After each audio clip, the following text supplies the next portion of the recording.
Support ಮಾಡೋದಕ್ಕೆ ನಿಮ್ಮ ಬೆಂಬಲಿಗರು ಹಾಸನದಲ್ಲಿ ಸೇರ್ತಾ ಇರುವಂತದ್ದು ಯಾರು ಹೇಳಿದ್ದಾರೆ ನಿಮಗೆ? ನಾನು ನಿಮಗೆ ಮಾಹಿತಿ ಇಲ್ಲದೆ ಇದ್ರೆ ಮಾಹಿತಿ ಕೇಳ್ಕೊಳ್ತೀನಿ. ನೀವು ಒಳ್ಳೆ ನಾನು ಹೇಳ್ತಿದ್ದೀನಲ್ಲ ಅಣ್ಣ, ಇಲ್ಲಿ ಮೈಸೂರಲ್ಲಿ ಇದ್ದೀನಿ, ಇವತ್ತು ರಾತ್ರಿ ಹೋಗಿ ನಾಳೆ ಹಬ್ಬ ಎಲ್ಲರನ್ನೂ ಕರೆದು ಮಾತನಾಡೋ ಅಂತ ಕೆಲಸ ಮಾಡಿ. ನಿಮ್ಮ ಬೆಂಬಲಿಗರು ಯಾರು ಕೂಡ ಅವರ ಸಂಪರ್ಕದಲ್ಲಿ ಇಲ್ವಾ? ನಾನು ನಿಮ್ಗೆ ಹೇಳ್ತಾ ಇದ್ದೀನಲ್ಲ, ನಾನೇ ಕಾಂಗ್ರೆಸ್ ಅವ್ರನ್ನ ಕರ್ಕೊಂಡು ಬಂದು BJPಗೆ ಸೇರಿಸ್ತಿದ್ದೀವಿ. ಗೊಂದಲವನ್ನು ವಿನಾಕಾರಣ ಚರ್ಚೆಗೆ ಆಸ್ಪದ ಕೊಡೋದು ಬೇಡ. ನಾನು ಇವತ್ತು ರಾತ್ರಿ ಹೋಗಿ ನಾಳೆ ಹಬ್ಬದ ಪ್ರಯುಕ್ತ ಹಾಸನಲ್ಲಿ ಇರ್ತೀನಿ. ಇದ್ದು ಚರ್ಚೆಯನ್ನು ಮಾಡಿ ಯಾವ ರೀತಿಯಾಗಿ ಸುಸೂತ್ರವಾಗಿ NDA ಅಭ್ಯರ್ಥಿ ಗೆಲ್ಲಬೇಕು ಅದಕ್ಕೆ ನಾವು ನಿಮ್ಮ ಬೆಂಬಲಿಗರು ಯಾಕೆ ಅವ್ರ ಜೊತೆಗೆ ಹೋದ್ರು? ಈಗ ನಿಮ್ಮ ಬೆಂಬಲಿಗರು ಯಾಕೆ ಕಾಂಗ್ರೆಸ್ ಜೊತೆಗೆ ಹೋದ್ರು? ಯಾರು ಬೆಂಬಲಿಗರು, ಯಾರು ಎಲ್ಲಿಗೆ ಹೋದ್ರು? ನಿಮ್ಮದೇ ಬೆಂಬಲಿಗರು. ನಿಮ್ಗೆ ಯಾರು ಗೊತ್ತು ಬೆಂಬಲಿಗರು ಅಂತ? ನಿಮಗೆ ಗೊತ್ತಾ? ಅವ್ರು ಯಾವ ಜವಾಬ್ದಾರಿ ಇದೆ? ಬೂತ್ ಅಧ್ಯಕ್ಷನೂ ಅಲ್ಲ ಅವನು. ಒಬ್ಬ ಯಾರೋ ಒಬ್ಬ ಹೋಗಿರ್ತಾನೆ, ಫೋಟೋ ತೆಗೆಸಿದ್ರೆ ಅವನು ನನ್ನ ಬೆಂಬಲಿಗರು ಅಂತ ಹೇಳಕ್ಕಾಗ್ತ? ಯಾರು ಹೋಗೋದು ಇಲ್ಲ ಅಣ್ಣ.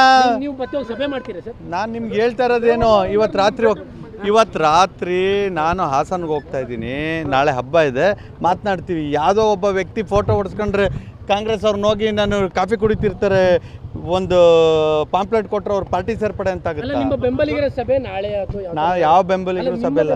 ನನ್ನ ಬೆಂಬಲಿಗರ ಸಭೆ ಎಲ್ಲದನ್ನು ಮಾಡಿದ್ದೇವೆ. ನನ್ನ ಬೆಂಬಲಿಗರು ಅಂದರೆ ಭಾರತೀಯ ಜನತಾ ಪಾರ್ಟಿ ಕಾರ್ಯಕರ್ತರು. ಆ ಕಾರ್ಯಕರ್ತರ ಸಭೆ 2ನೇ ತಾರೀಕು ಮಾಡಾಗಿದೆ.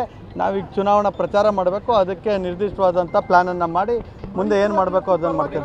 ಹಾಸನದಲ್ಲಿ ಪ್ರಚಾರ ಮಾಡ್ತೀರಾ ಅಂತ ಸರ್? ಯಾಕಂದ್ರೆ ನಿಮ್ಮ ಭದ್ರಕೋಟೆ ಹಾಸನ, ಹಾಗಾಗಿ ಮೈತ್ರಿ ಅಭ್ಯರ್ಥಿ ಪರವಾಗಿ ಚುನಾವಣೆ ಗೆಲ್ಸ್ಕೊಳ್ಳೋಕೆ ಏನು ಮಾಡಬೇಕು ಎಲ್ಲ ಮಾಡ್ತೀವಿ.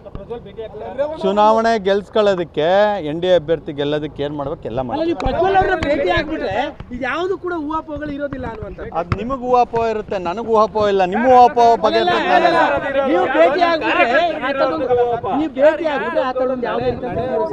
ನೀವು ಹೇಳಿದ ರೀತಿಲಿ ನಾನು ಚುನಾವಣೆ ಮಾಡೋಕ್ಕಲ್ಲ. ನಾನು ಹೆಂಗೆ ಚುನಾವಣೆ ಮಾಡಬೇಕು ಅದು ನಿಮಗೆ ಗೊಂದಲ ಇದೆ. ನನ್ನ ಕಾರ್ಯಕರ್ತರಲ್ಲಿ ಯಾವುದೇ ಗೊಂದಲ ಯಾವುದೋ ಗೊಂದಲ ಇಲ್ಲ. ಎಲ್ಲ ಕೆಲಸ ಮಾಡ್ತಾ ಇದ್ದಾರೆ, ಮನೆ ಮನೆ ಭೇಟಿ ಮಾಡ್ತಾ ಇದ್ದಾರೆ.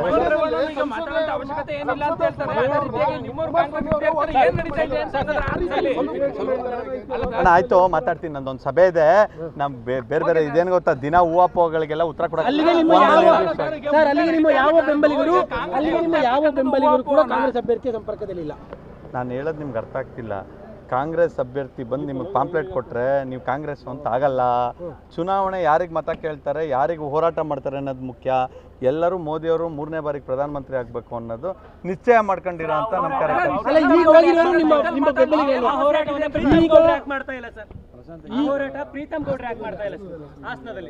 ನಿಮ್ಗೆ ಯಾಕೆ ಹಂಗೆ ಅನಿಸ್ತಿದೆ? ನಾನು ಇವತ್ತು ರಾತ್ರಿ ಹಾಸನ ಹೋಗ್ತಾ ಇದ್ದೀನಿ. ನಾನು ಹಾಸನದಲ್ಲಿ ಏನು ಮಾಡಬೇಕು, ಚುನಾವಣೆ ರಿಸಲ್ಟ್ ಬಂದಾಗ ನೀವೆಲ್ಲರೂ ಗಮನಿಸ್ತೀರಿ. ಈಗ ಚುನಾವಣೆ ಆದಾಗ ರಿಸಲ್ಟ್ ಬರುತ್ತಲ್ವ, ರಿಸಲ್ಟ್ ಬಂದಂಥ ಸಂದರ್ಭದಲ್ಲಿ ಮತದಾನ ಯಾವ್ಯಾವ ಕ್ಷೇತ್ರದಲ್ಲಿ ಎಷ್ಟೆಷ್ಟಾಗಿರುತ್ತೆ ಅಂತ ಗೊತ್ತಿರುತ್ತಲ್ವ. ಹೊಳೆನರಸೀಪುರಕ್ಕಿಂತ ಜಾಸ್ತಿ ಒಂದು ಓಟ್ ಆದರೂ ಸರಿ ಹಾಸನ ವಿಧಾನಸಭಾ ಕ್ಷೇತ್ರದಲ್ಲಿ NDA ಅಭ್ಯರ್ಥಿಗೆ ಕೇಳ್ಕೊಳ್ರಿ. ನೀವು ಹೇಳ್ದಂಗೆ ನಾನು ಉತ್ತರ ಕೊಡೋದಿಲ್ಲ. ನಂದೇನಿದೆ ಅದನ್ನು ಉತ್ತರ ಕೊಡ್ತೀನಿ. ನೀವು ದಯಮಾಡಿ ಕೇಳ್ಕೊಳ್ಳಿ. ಹೊಳೆನರಸೀಪುರದಲ್ಲಿ ಮಾನ್ಯ NDA ಅಭ್ಯರ್ಥಿಗೆ ಎಷ್ಟು ಓಟ್ ಲೀಡ್ ಇರುತ್ತೆ, ಅದಕ್ಕಿಂತ ಒಂದು ಮತನಾದರೂ ಸರಿ ಹೆಚ್ಚು ಲೀಡು ನಾನು ಹಾಸನ ವಿಧಾನಸಭಾ. ಈಗ ಹೊಳೆನರಸೀಪುರ ಯಾರು ಶಾಸಕರಿದ್ದಾರೆ? ರೇವಣ್ಣವರು ಅಭ್ಯರ್ಥಿಯವರ ತಂದೆ.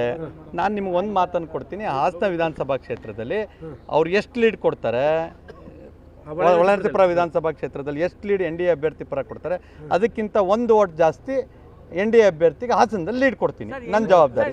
ಇನ್ನೇನು ಹೇಳಿ, ಮತ್ತೆ ಅದನ್ನೇ ಮಾತಾಡೋದು.